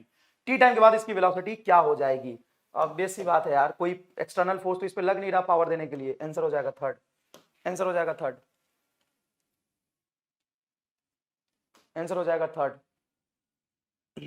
अच्छा, तो कोई भी अगर individual rod जिसका length L है, जिसका length L है, अगर वो v वेलोसिटी से चल रहा है मैग्नेटिक फील्ड को कट करते हुए, तो लूप बनाने की जरूरत नहीं पड़ती है। इसको हॉल इफेक्ट के नाम से भी हम जानते हैं, हॉल इफेक्ट के नाम से भी जानते हैं। इसमें जो इंड्यूस्ड ईएमएफ होगा इसको हम वेक्टर फॉर्म में ऐसे लिखते हैं, EMF is equal to v cross b dot L. इसको स्केलर ट्रिपल प्रोडक्ट के नाम से जानते हैं। इंड्यूस्ड ईएमएफ तभी होगा जब वेलोसिटी, मैग्नेटिक फील्ड और लेंथ तीनों ही म्यूचुअल परपेंडिकुलर होना चाहिए। जैसे क्रॉस है तो मैग्नेटिक फील्ड अंदर है ना, आपके वाई एक्सिस मान लो, ये एक्स एक्सिस में और लेंथ आपका जेड एक्सिस में, तो तीनों म्यूचुअली परपेंडिकुलर होता है, तभी इसमें इंड्यूस्ड ईएमएफ होता है बीवी। तो sir induced EMF higher terminal किधर होगा, तो हायर टर्मिनल निकालने के लिए आप क्या करेंगे, वेलोसिटी की तरफ हाथ रखेंगे, मैग्नेटिक फील्ड की तरफ टर्न करेंगे, तो थंब उसमें फोर्स की डायरेक्शन बता देता है पॉजिटिव चार्ज पे। जैसे मान लो कि बेटा ये मैग्नेटिक फील्ड है, सुनना ध्यान से, थोड़ा सा पेशेंस रखना। ये इलेक्ट्रॉन है, रॉड है, कंडक्टिंग रॉड है तो इलेक्ट्रॉन होगा। तो क्या रॉड आगे जा रहा है तो इलेक्ट्रॉन भी आगे जा रहा है, हाँ इलेक्ट्रॉन आगे जा रहा है। तो जैसे इलेक्ट्रॉन आगे जाएगा, मैग्नेटिक फील्ड अंदर है, वेलोसिटी आगे, मैग्नेटिक फील्ड अंदर, तो पॉजिटिव चार्ज पे फोर्स ऊपर लगता, निगेटिव चार्ज पे फोर्स कहां लगेगा, नीचे। तो निगेटिव चार्ज यहां एक्युमुलेट होगा, पॉजिटिव चार्ज यहां एक्युमुलेट होगा, तभी तो पोटेंशियल डिफरेंस आएगा, जिसको हम ये ईएमएफ कहते हैं। ईएमएफ मतलब पोटेंशियल डिफरेंस, ईएमएफ मतलब क्या, पोटेंशियल डिफरेंस। तो पॉजिटिव ऊपर, निगेटिव नीचे। उसी तरीके से बेटा, उसी तरीके से यहां पर मान लीजिए कि करंट कैरिंग वायर है आई, तो इसकी वजह से मैग्नेटिक फील्ड कैसा बनेगा इधर, सर क्रॉस क्रॉस बनेगा। अब इस क्रॉस क्रॉस मैग्नेटिक फील्ड की वजह से मान लो ये वायर ऊपर जा रहा, तो ए और बी में से कौन सा हायर टर्मिनल पे होगा, तो वेलोसिटी ऊपर, मैग्नेटिक फील्ड अंदर, तो पॉजिटिव चार्ज पे फोर्स इधर लगेगा, तो ए हायर टर्मिनल पे होगा, बी लोअर टर्मिनल पे होगा। Which one of the following statement is true about the induced EMF? Potential A will be higher than B. Fourth is the correct option. क्या बेटा ये बात चमका, थोड़ा समय कम है, समझने की कोशिश करिए। हाँ, fourth is correct answer, yes fourth is correct answer, fourth is correct answer. Next one is rotational EMF. देखो देखो, as such rotational EMF syllabus में नहीं लिखा, लेकिन वो आ सकता है, तो इसको एक बार देख लेते हैं अपन, है ना। बाकी चीज तो अपन सवाल के फॉर्मेट में कल कर लेंगे, बाकी चीज सवाल के फॉर्मेट में अपन कल कर लेंगे, कोई दिक्कत नहीं है, लेकिन एक बार इसको हम लोग देख लेते हैं। समय कम है, मैं समझ रहा हूं बेटा, समय कम है। ये देखिए, देखिए, a rod of length L is rotated, board बहुत हैंग कर रहा है। Rod of length L, rod of length L यहां से हिंज कर दिया, rotated with angular speed omega in a magnetic field. मान लीजिए मैग्नेटिक फील्ड क्रॉस ऐसा है, तो इसमें इंड्यूस्ड ईएमएफ कितना होगा, इसमें इंड्यूस्ड ईएमएफ कितना होगा, तो बताइए इसमें इंड्यूस्ड ईएमएफ कितना होगा। तो बेटा क्या करेंगे, यहां से हिंज किया है, तो आप क्या करेंगे कि हर अलग अलग जगह पे जाके देखेंगे तो वेलोसिटी अलग अलग होगा। तो आप एक काम करिए कि एक्स लेंथ पे जाइए और छोटा सा डीएक्स मोटाई का एक हिस्सा काट लीजिए। डीएक्स मोटाई के हिस्सा में अगर ओमेगा से घूम रहा है तो यहाँ वेलोसिटी होगा v बराबर होता है आर ओमेगा, तो ये हो जाएगा एक्स ओमेगा, क्योंकि एक्स डिस्टेंस पे है। तो इस छोटे से मोटाई में जो छोटा सा ईएमएफ आएगा वो कितना आएगा, इस छोटे से मोटाई में छोटा सा ईएमएफ आएगा, बी वेलोसिटी हो जाएगा आपका ओमेगा एक्स इनटू मोटाई डीएक्स, ये होगा। अब इसको इंटीग्रेट कर दीजिए दोनों तरफ, तो मैग्नेटिक फील्ड तो कांस्टेंट है, ओमेगा भी कांस्टेंट है, इंटीग्रेशन x इंटू डीएक्स का हो जाएगा। x की लोअर वैल्यू 0, अपर वैल्यू l, तो 0 से l तक इंटीग्रेट कर देंगे, तो EMF इज इक्वल टू आ जाएगा x इंटू डीएक्स का इंटीग्रेशन होगा x स्क्वायर बाई 2, ये होगा b omega l square by 2। b omega l square by 2 is your correct answer, ये आ जाएगा। बहुत इजी है, C, yes yes, C is your correct answer, C is your correct answer. बिल्कुल सही है बेटा, बिल्कुल सही है, बिल्कुल सही है, कोई खास बात नहीं है, बिल्कुल सही है। अब नेक्स्ट आ जाइए सीधा अपन ईडी करंट पे। ईडी करंट सिलेबस में, इंड्यूस इलेक्ट्रिक फील्ड सिलेबस में नहीं है, मैंने बहुत डिटेल में देखा है। ईडी करंट सिलेबस में, ईडी करंट क्या होता है सुनिएगा। जब भी कोई प्लेट वैरिंग मैग्नेटिक फील्ड में जाएगा, जब भी कोई प्लेट वैरिंग मैग्नेटिक फील्ड में जाएगा तो फ्लक्स वैरी करेगा, मतलब फ्लक्स चेंज करेगा, और फ्लक्स चेंज करने की वजह से इसमें करंट इंड्यूस होना चाहिए। लेकिन प्लेट कोई लूप तो है नहीं, समझिएगा बेटा, प्लेट कोई लूप तो है नहीं। अगर मान लो लूप होता तो फ्लक्स चेंज होने की वजह से ऐसे करंट इंड्यूस हो जाता, क्लॉक एंटी क्लॉकवाइज।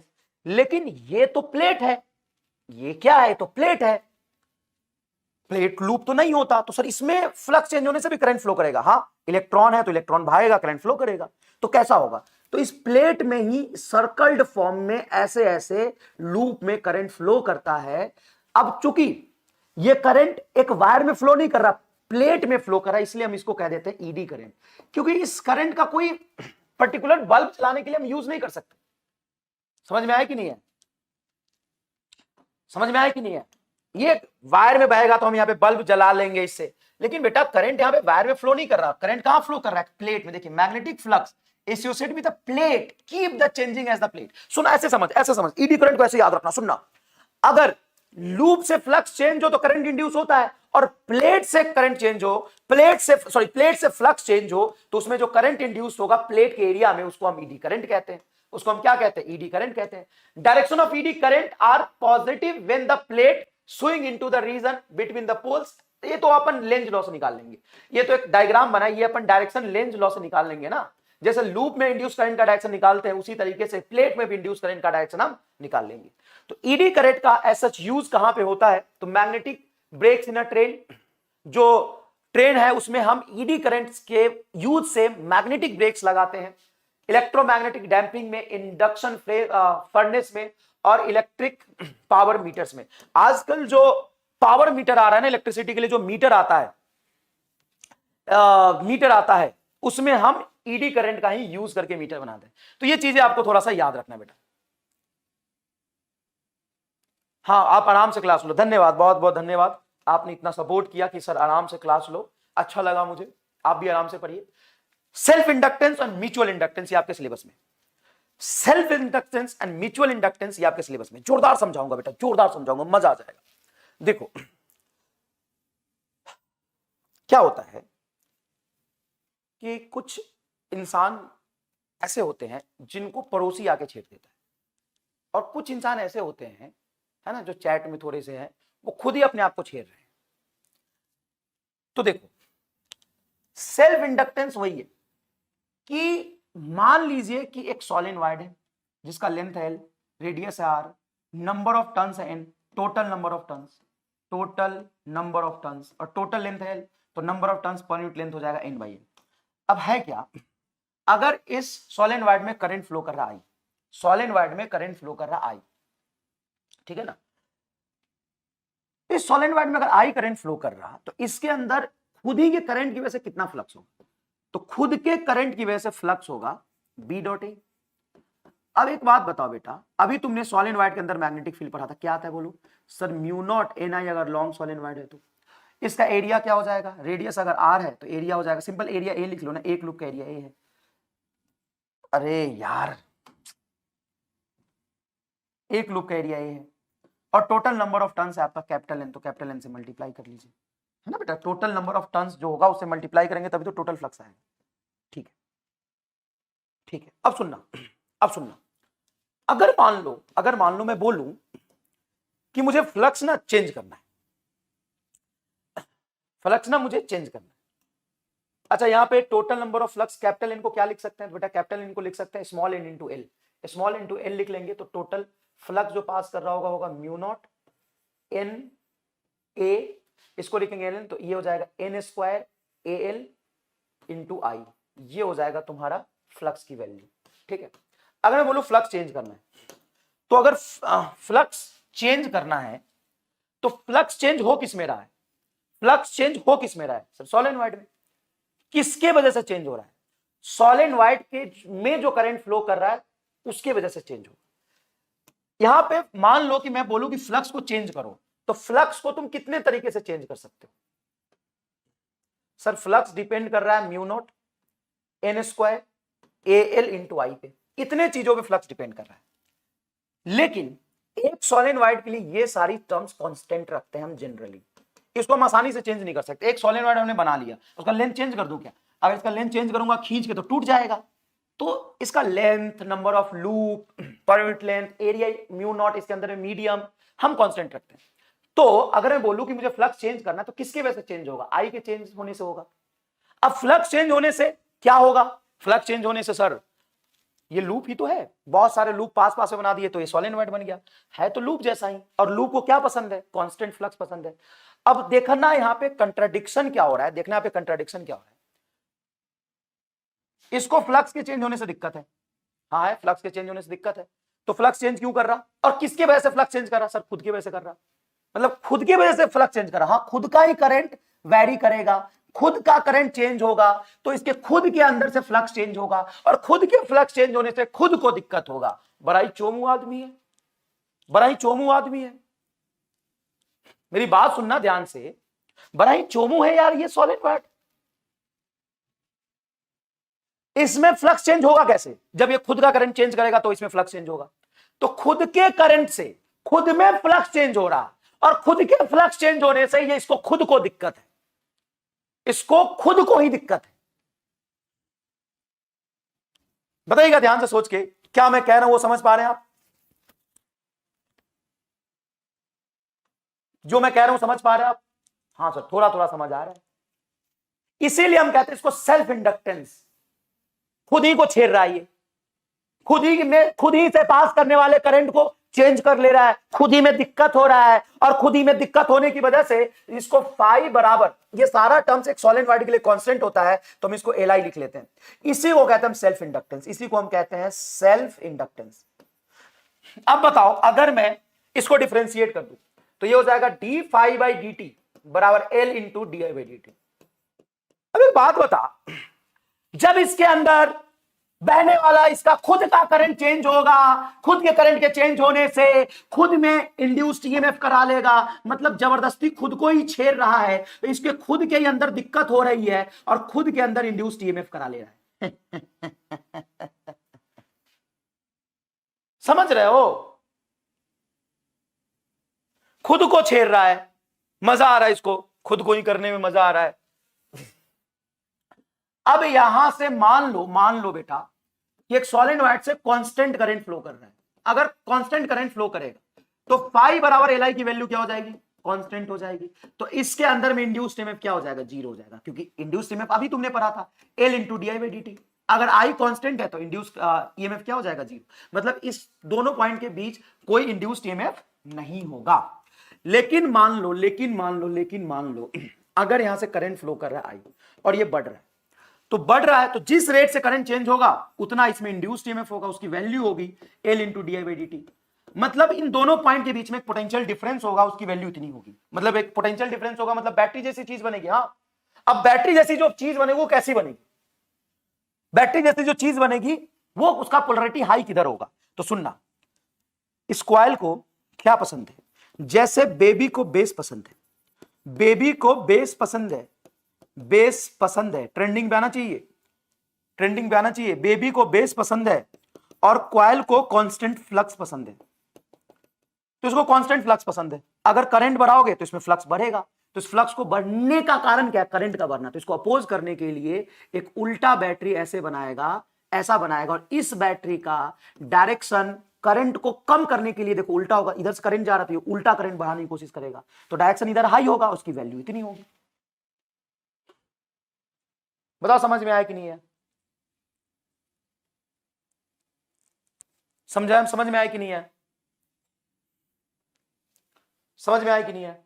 अब मान लो ऐसे एक इंडक्टर है, इसमें करंट ऐसे जा रहा और करंट कम हो रहा, तो बताओ बैटरी किधर बनेगा? सर बहुत आसान है, बैटरी कम हो रहा तो कम होने को क्या करेगा? सर कम होने को बढ़ाने की कोशिश करेगा, तो ऐसा बनाएगा। तो ये हो जाएगा इंड्यूस्ड ईएमएफ बराबर L into d I by D T, ऐसे बैटरी बनेगा। अच्छा, बेबी को बेस पसंद है, कॉइल को कांस्टेंट फ्लक्स पसंद है, और हमें एमआरसर पसंद है। वाह यार गजब। बेबी को बेस पसंद है, कॉइल को कांस्टेंट फ्लक्स पसंद है, और हमें एमआर स्टार पसंद है। गजब। शायर बन जाओ, पेपर तो बाद में हो जाएगा कभी ना कभी, पहले शायर बन जाओ तुम। अगर मैं ऐसा इंडक्टर बनाऊं, करंट इधर से जा रहा और करंट बढ़ रहा है, तो बताओ बैटरी कैसा बनेगा? करंट को अपोज करने के लिए करंट की डायरेक्शन के अपोजिट डायरेक्शन में हायर टर्मिनल होगा और ईएमएफ की वैल्यू होगी L into d I by D T, L into d I by D T. और अब हम बात करेंगे इसमें एनर्जी कितना स्टोर होगा। तो मान लीजिए ये सॉलिनॉइड है, मान लीजिए ये सॉलिनॉइड है, इसमें करंट जा रहा I और इंड्यूस्ड ईएमएफ है इसमें L into d I by D T. तो induced EMF L d I by D T, तो इसमें पावर जो आएगा वो कितना आएगा? पावर होता है V इंटू आई, तो ये इंड्यूस्ड ईएमएफ ही हो गया L d I by D T और ये होगा आपका I। पावर को लिख सकते हैं आप dE बटा dt, और rate of change in energy तो पावर होता है। यहां से dt से dt कैंसिल होगा, तो d इज इक्वल टू हो जाएगा Li इंटू डी आई। इन दोनों तरफ इंटीग्रेशन कर दो, मान लो 0 से I करंट एस्टेब्लिश किया है हमने, तो टोटल डी का इंटीग्रेशन हो जाएगा E बराबर I इंटू डी आई का इंटीग्रेशन आई स्क्वायर बाई 2, तो ये हो जाएगा हाफ Li स्क्वायर। कितना हो जाएगा energy? Half Li square, half Li square. हाँ बेटा, फास्ट करने की कोशिश मैं कर रहा हूं बिल्कुल। तो टोटल मैग्नेटिक एनर्जी स्टोर होगा ये, क्योंकि अंदर में मैग्नेटिक फील्ड आ रहा है, हाफ Li स्क्वायर। तो फॉर्मूला बहुत इंपॉर्टेंट है। अच्छा, L की वैल्यू कितनी होती है बेटा? L की वैल्यू कितनी होती है? तो L की वैल्यू होती है हाफ, सेल्फ इंडक्टेंस की वैल्यू होती है mu not an square A into L into I square. Area है ना, ए टोटल एरिया और इसकी लेंथ है। इसको अगर मैं नीचे रख दूं तो E बटा ए इंटू एल ये वॉल्यूम हो जाएगा, तो टोटल एनर्जी और वॉल्यूम हो जाएगा एनर्जी डेंसिटी। तो एनर्जी डेंसिटी की वैल्यू आ जाएगी half mu not an square I square. अब यहां से मैग्नेटिक फील्ड का फॉर्मूला आप जानते हैं, सॉलिनॉइड के अंदर होता है म्यू नॉट एन आई। होता है क्या बेटा? म्यू नॉट एन आई, हाँ होता है। तो एक म्यू नॉट से डिवाइड और म्यू नॉट से मल्टीप्लाई कर दे, तो म्यू नॉट का स्क्वायर एन स्क्वायर स्क्वायर, ये बी स्क्वायर हो जाएगा बटा म्यू नॉट आएगा। तो एनर्जी डेंसिटी की जो वैल्यू आएगी, एनर्जी डेंसिटी की जो वैल्यू आएगी होगी हाफ बी स्क्वायर बटा म्यू नॉट। जो आपने कैपेसिटर प्लेट के अंदर इलेक्ट्रोस्टैटिक एनर्जी पढ़ा होगा, उसी तरीके से कुछ ये मैग्नेटिक एनर्जी होता है, उसी तरीके से कुछ ये मैग्नेटिक एनर्जी होता है। समझ में आया? चलिए, अब म्यूचुअल इंडक्टेंस क्या होगा? तो सेल्फ इंडक्टेंस में कॉइल खुद को ही छेड़ रहा था, खुद को ही छेड़ रहा था। एक सवाल कर लीजिए, बहुत आसान है, जल्दी से कर लीजिए, मैं तब तक समझा रहा हूं। सेल्फ इंडक्टेंस में कॉइल खुद को ही छेड़ रहा था, समझ में आया? म्यूचुअल इंडक्टेंस में एक कॉइल को उसका पड़ोसी कॉइल छेड़ेगा, और कोई खास बात नहीं है ना, उसका पड़ोसी कॉइल उसको छेड़ रहा होगा, पड़ोसी कॉइल उसको छेड़ रहा होगा। 2 आंसर आ रहा है सभी बच्चों का, ठीक है बेटा? चलिए आगे बढ़ते हैं। पड़ोसी कॉइल उसको छेड़ रहा होगा। चलिए ये भी बता दीजिए लगे हाथ, the energy density stored in the long solenoid. Energy density पूछ रहा है बेटा। मैग्नेटिक एनर्जी स्टोर, अच्छा नहीं, मैग्नेटिक एनर्जी पूछ रहा है, मैग्नेटिक एनर्जी पूछ रहा है, ये होगा आंसर। ना ना, ये नहीं होगा। ये होगा, चौथा होगा। देखो, मैग्नेटिक एनर्जी डेंसिटी आपने पढ़ा था हाफ बी स्क्वायर बटा म्यू नॉट, और एनर्जी डेंसिटी होता है एनर्जी बटा वॉल्यूम। तो वॉल्यूम को मल्टीप्लाई कर दीजिए, एरिया इंटू लेंथ अगर मल्टीप्लाई करें, ये एनर्जी डेंसिटी है, एनर्जी पर यूनिट वॉल्यूम ये है, उसको वॉल्यूम से मल्टीप्लाई कर देंगे, टोटल एनर्जी आ जाएगी। बताइए, तो चौथा आंसर आपको समझ आया कि नहीं है? चौथा आंसर आपको, तीसरा? अरे दादा, तीसरा नहीं, यहां पे म्यू नॉट मल्टीप्लाई नहीं होता है, वो electrostatic energy half epsilon not E square. Epsilon not ऊपर आता है इलेक्ट्रोस्टैटिक में, लेकिन मैग्नेटिक में म्यू नॉट नीचे आया था। अरे चोमू इधर देख, राम लाल वाली गलती कर दी तूने। देख यहां पे म्यू नॉट नीचे है। कोई बात नहीं, कोई बात नहीं, कोई बात नहीं, घबराना नहीं है, होता है। चला के देख। म्यूचुअल इंडक्टेंस में क्या होगा? म्यूचुअल इंडक्टेंस में क्या होगा कि मान लीजिए एक कॉइल हमने लिया ये, और इसमें करंट फ्लो कर रहा है I1 और इसमें नंबर ऑफ टर्न्स है N1। दूसरा कॉइल मैंने यहां रख दिया, इसमें कोई करंट नहीं फ्लो कर रहा, नंबर ऑफ टर्न N2 है। अब क्या होगा, इसके करंट के वजह से इसका खुद का मैग्नेटिक फील्ड आएगा, ऐसे मान लो आ रहा, और ये अगर करंट चेंज होगा तो मैग्नेटिक फील्ड चेंज होगा, मैग्नेटिक फील्ड चेंज होगा तो इससे फ्लक्स चेंज होगा। तो इसमें जो फ्लक्स चेंज हो रहा, φ2 जो चेंज हो रहा, उसका कारण खुद φ2 है कि पहला, खुद दूसरा कॉइल है कि पहला कॉइल है? तो इसका पड़ोसी जबरदस्ती इसको छेड़ रहा है, इसका पड़ोसी जबरदस्ती इसको छेड़ रहा है। सेल्फ इंडक्टेंस में खुद ही खुद को छेड़ रहा था। समझ में आया कि नहीं आया? समझ में आया कि नहीं आया? बेटा एक दो सवाल खुद से भी कर लो, देखो इधर, तो बेटा अगर मैं दूसरे कॉइल में फ्लक्स लिखूं जो कि पहले के कारण से आया है, वो कितना आएगा? तो सर वहां पे आएगा फ्लक्स बराबर आएगा, फ्लक्स बराबर आएगा इसका मैग्नेटिक फील्ड, मैग्नेटिक फील्ड किसका? सर मैग्नेटिक फील्ड आएगा पहले का, और एरिया किसका? दूसरे का। और फाई बराबर आप जैसे जानते हैं फाई बराबर एल आई होता है, उसी तरीके से यहां पे फाई सेकेंड कॉइल में पहले की वजह से हो जाएगा म्यूचुअल इंडक्टेंस। म्यूचुअल इंडक्टेंस में क्या लिखेंगे? तो दूसरे का म्यूचुअल इंडक्टेंस पहले की वजह से, और इसमें करंट किसका आएगा? पहले का। तो ध्यान से देखिएगा जो मैं यहां पे लिख रहा हूं, ये क्या है?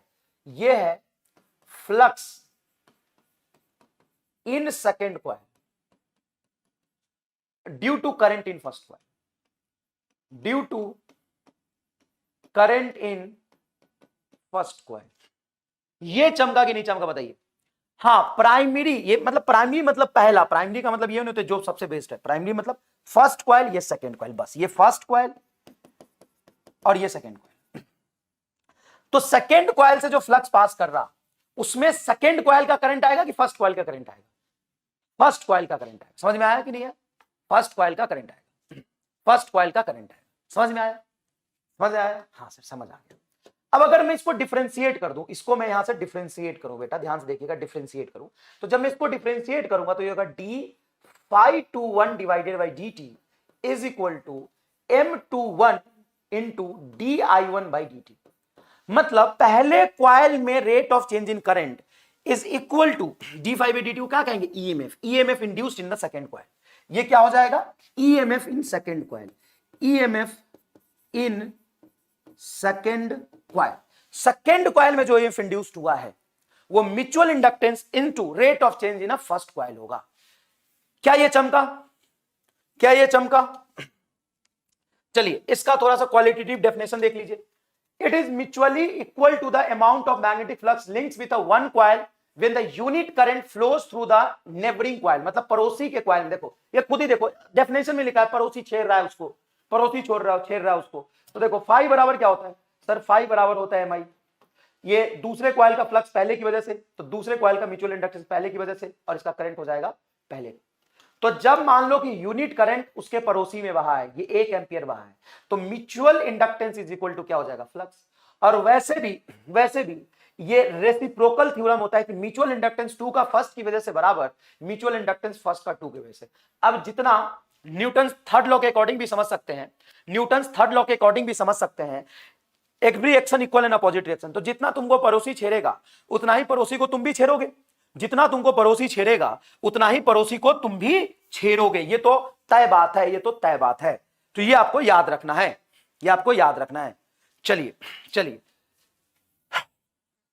ये किन किन बातों पे डिपेंड करता है? तो सबसे पहले ज्योमेट्रिकल शेप एंड साइज पे डिपेंड करता है और अरेंजमेंट ऑफ द कॉइल पे डिपेंड करता है। कैसे? मैं जोरदार तरीके समझाऊंगा।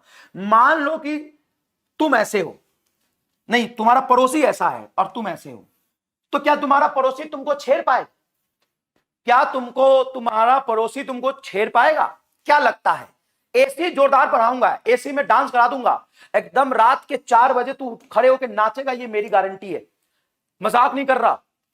नचा दूंगा, एकदम नचा दूंगा, नींद आ रही ना, नचा दूंगा।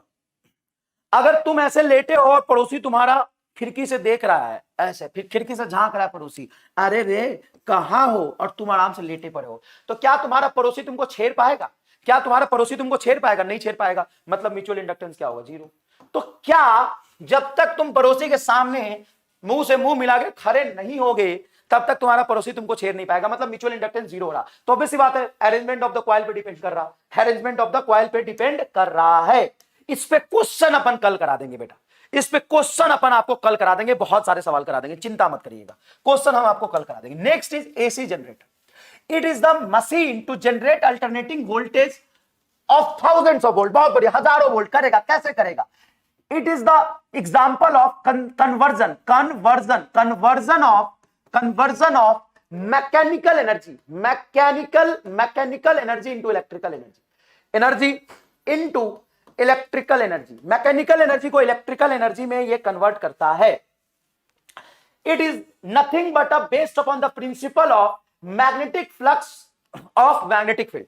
मैग्नेटिक फील्ड की वजह से जो मैग्नेटिक फ्लक्स लिंक होता है, मैग्नेटिक फील्ड की वजह से जो मैग्नेटिक फ्लक्स लिंक होता है, उस फ्लक्स को अगर हम चेंज करेंगे तो उसमें इंड्यूस्ड ईएमएफ आ जाएगा। इसी प्रिंसिपल पे ये बेस्ड है, मतलब ये लेंज लॉ पे बेस्ड है। इसका अरेंजमेंट कैसा होता है, तो बेटा दो भारी भारी सा हॉर्स मैग्नेट लाते हैं नॉर्थ से साउथ।